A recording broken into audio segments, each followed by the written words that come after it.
I thought the adjustments, the buy-in was great. And I mean, we tried to do what we do. We were up, and I thought once they made threes and they started pressing our feet, it was almost like we have to drop. Like we got to put Nikola down the floor. So some of the shots probably looked like easy shots because they were floaters, 10-footers, 12-footers. We decided let's just live with that. Stay out of the driving kick. Stay away from the three-point line, the Kennards, the Baines, and live with some of that 2v2 stuff, and it was effective. Not to mention, man, our offense in the first half, we just couldn't make a shot. And it's funny, it's like you're playing and you're like, well, we got to get the ball to Nikola, but, well, this guy's also wide open. He has to shoot this shot. So I thought I was impressed by their ability to just stay with it, because a lot of games like that, you go, God, we're down 15, we're 1 for 13 from three. They're dictating the pace. We were kind of sloppy with the ball. I think we had 7 in the first half and only maybe 5 or 6 in the second, but they were different kinds of turnovers. So that was a playoff game. Those are playoff game kind of things where not everything's going your way, but you rely on your energy, togetherness. You stay in the game, give yourself a chance. And what you guys all know, these games are so long. So hell of a win. What can you say about the resiliency of Jamal and Nikola at the end especially? Jamal, to come back, and you could tell he was exhausted. He hasn't played in a long time outside of small-sided games with our coaches.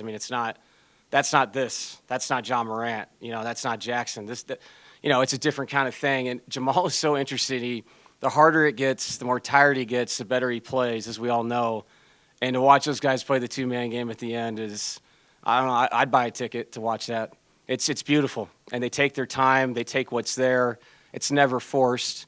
And the unselfishness of the other three guys just to get out of the way and stay flat and watch those guys play.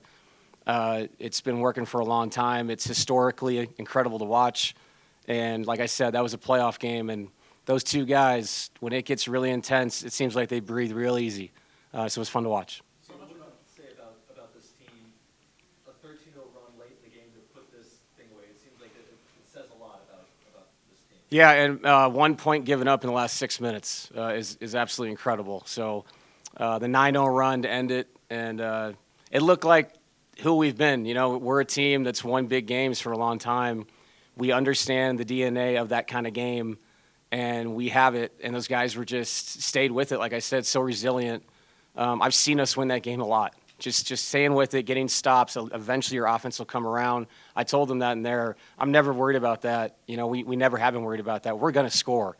But once we found our defensive intensity, rhythm, you could see it change. And it started to change, I thought, at the end of the third quarter. So really proud of the guys. So much about that playoff environment is just stepping up and being able to do what's needed, even if it does get weird, even if the rhythm is off. What do you say about Aaron and Russ specifically, the way that they stepped up in that? Two vets, been in this thing before. And I said it before the game, we're going to finish with the 5 guys that are playing well. Mistakenly, people said that I didn't play Russ in Sacramento. That wasn't the case. I played the 5 people I thought could win the game. And what do you know? Russ played pretty well tonight. So who finished the game? Russ. You got to do what you got to do to win games. And this is not about one individual person or trying to make a narrative about one person or this guy or that guy. That's not what this is. This is about just trying to win the game. And so really proud of Russ. And AG was just carried us throughout the night until Jamal and Nikola got going. Getting this, so much closer to the top 6 finish, that's obviously what the importance of this game was. So, what are some of the reactions to that? Just what this win means for you guys, heading into next week. Yeah, I thought that the last 2 games felt like a playoff game. And so you've already started your process of what you're trying to get to.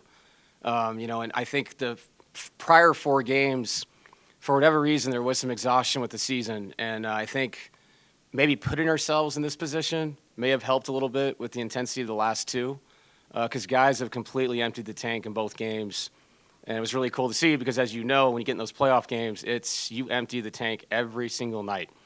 So, look, we're in this position, so we have to do it a little bit earlier. We're not OKC, Cleveland, Boston. We have to go. It's go time. So hopefully that prepares you for something special if we're lucky enough to get in. David, Nikola Jokic locking up a triple-double average for the season, just the 3rd player in NBA history to do that. What do you have to say about his season-long performance? If he doesn't win the MVP, it's the greatest season of all time not to win the MVP.